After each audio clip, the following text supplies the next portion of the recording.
you are embarking on a journey which is a noble journey. Anda berangkat dari sebuah perjalanan yang insya Allah perjalanan mulia. Gini saya bilang, yang sifatnya policy dan substance itu tidak bisa overnight. Nggak bisa overnight. Semua harus dikerjakan pakai waktu, pakai dedikasi, dan harus menjadi sesuatu yang konkret. Hai guys, jumpa lagi di Bang Jaka Channel. Kali ini seru banget guys. Yuk langsung aja kita tonton bareng-bareng. Kalau kita masih muda, bangun rekam jejak. Materi bisa didapat kemudian, tapi rekam jejak nggak bisa diulang. Saya ulang tuh, rekam jejak nggak bisa diulang. Rekam jejak nggak bisa diulang. Nggak bisa diulang. Anda kalau sudah melewati sudah selesai, Anda bisa kembali. Tapi Anda bisa mendapatkan materi kemudian. Itu cepat. Tapi rekam jejak nggak bisa diulang. Ini saya sampaikan nih, teman-teman. Saya ini ketika ngurus Jakarta dan sesudahnya itu selalu dapat masukan, Pak Anies kurang gimmick. Iya. Kurang apa? Woro-woro. Bukan, satu kurang woro-woro, kurang gimmick, kurang atraksi, kurang entertaining. Iya. Gitulah, terlalu serius. Iya. Terlalu apa? Pada fokus pada pekerjaan. Terlalu benar, Pak. Benar. Nah, terus waktu itu saya ini bilang gini ya. Mungkin saya salah, tapi nanti biarkan sejarah mencatat. Gini saya bilang, yang sifatnya policy dan substance itu tidak bisa overnight. Nggak bisa overnight. Semua harus dikerjakan pakai waktu, pakai dedikasi, dan harus menjadi sesuatu yang konkret. Itu yang sifatnya policy, ya. Tapi yang sifatnya persepsi itu bisa diciptakan instantaneously. Persepsi bisa diciptakan instantaneously jika dilakukan operasi penciptaan persepsi. Tapi tidak bisa melakukan operasi penciptaan policy instantaneously, tidak bisa. Instantaneously itu artinya sesegera mungkin nggak bisa. Mau bikin JIS nggak bisa dikerjain instan, nggak bisa. Membangun apa rumah buat kampung bayam nggak bisa tuh. Mau bikin transportasi umum Jakarta nggak bisa tuh instan. Mau bikin kebijakan pendidikan yang setara nggak bisa instan. Mau bangun taman nggak bisa instan. Itu semuanya itu policy work. Jadi waktu itu saya bilang, let me focus on policy work. Kenapa? Nanti operasi penciptaan opini itu bisa dikerjakan dalam waktu yang pendek. Nah, tapi alhamdulillah dengan ada karya-karya itu semua, ketika orang menengok dan nanya apa yang sudah dikerjakan, yang dikerjakan ada banyak. Oke. Tapi yang sudah punya persepsi yang kuat, kemudian tanya apa yang sudah dikerjakan, kok ternyata kosong, kok ternyata nggak banyak.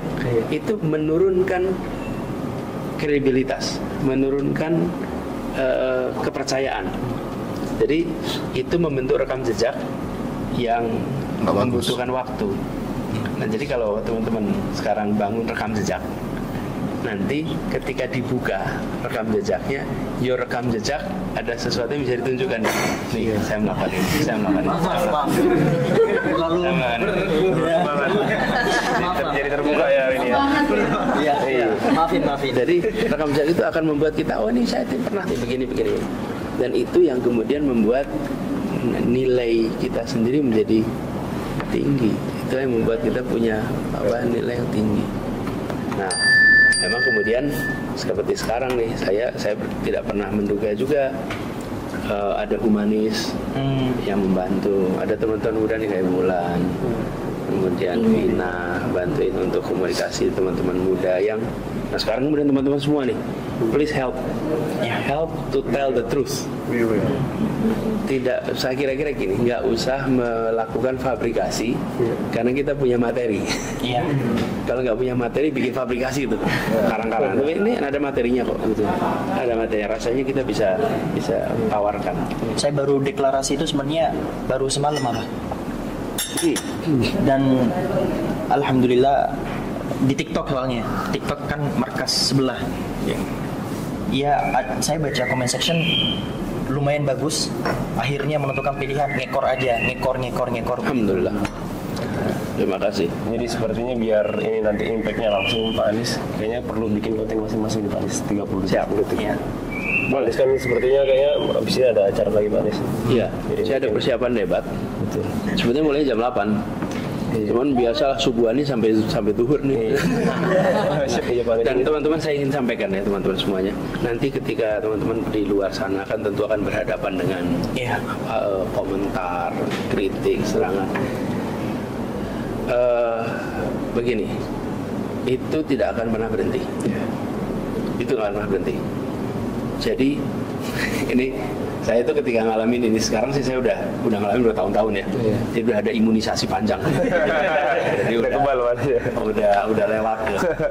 Tapi kira-kira gini kalau bahasa saya itu tidak ada keputusan di dalam wilayah publik yang akan disetujui semua orang. Iya. Pasti. Yang penting kita meyakini itu benar. Iya. Kalau pakai rujukan agama, semua nabi-nabi kita itu mengalami segala macam fitnah, segala macam tantangan. Oke, itu nabi, dah selesai. Yang nggak kalah sederhana saya juga yang nggak usah nabi dah, yang sederhana aja. Teman-teman mungkin ingat konferensi Asia Afrika. Oke. Itu ketika diputuskan konferensi Asia Afrika tahun 55 ya. Itu baru 10 tahun Indonesia merdeka. Iya. 90% penduduk masih buta huruf. Iya. Terus ada pertemuan, apa kata media saat itu? Bung Karno menghabis-habiskan uang. Pesta-pesta pemimpin Asia Afrika yang tidak jelas manfaatnya apa. Dikritik semua orang, 2 orang, namanya Soekarno sama Ali Sastroamidjojo, Menteri Luar Negerinya. Iya. Itu dikritik habis-habisan. Kalau lihat media-media hari itu semua mengatakan ini tidak berguna, pertemuan ini tidak bermanfaat. Konferensi Asia Afrika itu dikritik habis. Apa yang terjadi sudah konferensi Asia Afrika? Itu negara-negara mengalami kemerdekaan inspirasinya dari pertemuan Asia Afrika. Oke. 30 tahun, 40 tahun kemudian semua orang, ini saya telling terus di Afrika kalau tanya apa yang buat benua ini akhirnya bebas, mereka akan menyebut yang utama the spirit of Bandung. Bandung. Dan sesudah itu sekarang kita peringati dengan rasa bangga sambil memperingati, nggak tahu kalau dulu caci maki, nggak tahu kalau gitu. Jadi jangan pernah takut untuk melakukan sesuatu yang benar karena pembuktiannya itu besok, Masya Allah, bukan hari ini. Amin. Iya. Jadi buat teman-teman juga nanti menghadapi segala macam itu pasti akan ada kira-kira why am I doing this gitu. Iya. Why am I doing this gitu. You are embarking on a journey which is a noble journey. Anda berangkat dari sebuah perjalanan yang insya Allah perjalanan mulia. Dan itu jaga itu. Saya juga berusaha dibantuin dijagain. Insya Allah. Kata Pak Anies tadi, pembuktiannya besok. Buktikan Pak Anies. Insya Allah udah. Buktikan di istana negara. Jangan lama-lama. Iya. Buktikan Pak Anies. Insya Allah. Insya Allah. Mudah-mudahan nanti 14 besok jadi hari perubahan. Amin. Amin. Namanya hari perubahan Indonesia. Hari perubahan Indonesia. Kalau udah gitu jangkau lebih banyak. Jadi Iya. ya yuk Hasan, makasih banyak Hasan. Karena nanti bakal banyak rintangannya, mereka tuh diberi kekuatan mental guys ya. Contohnya seperti yang Pak Anies bilang tadi, yaitu seperti konferensi Asia Afrika guys. Mereka itu di sana itu dicaci, dimaki guys ya, sama media-media seluruh Indonesia guys. Maksudnya kerjaan mereka tuh sia-sia. Tapi sekarang kita malah bangga guys ya dengan konferensi Asia Afrika tersebut. Padahal dulu itu dihina guys ya, dicecar guys. Berarti guys 01 sekarang guys dia punya sepertiga orang yang bisa menggerakkan anak muda guys ya. Jadi baru di satu meja ini aja ada 100 juta follower yang memimpin seluruh anak muda di TikToker guys. Bukan kaleng-kaleng guys ya. Nah, gimana menurut pendapat kamu guys? Silahkan berikan tanggapan, sanggahan, opini, dan kritik di kolom komentar. Semoga itu bermanfaat banget bagi kita semua.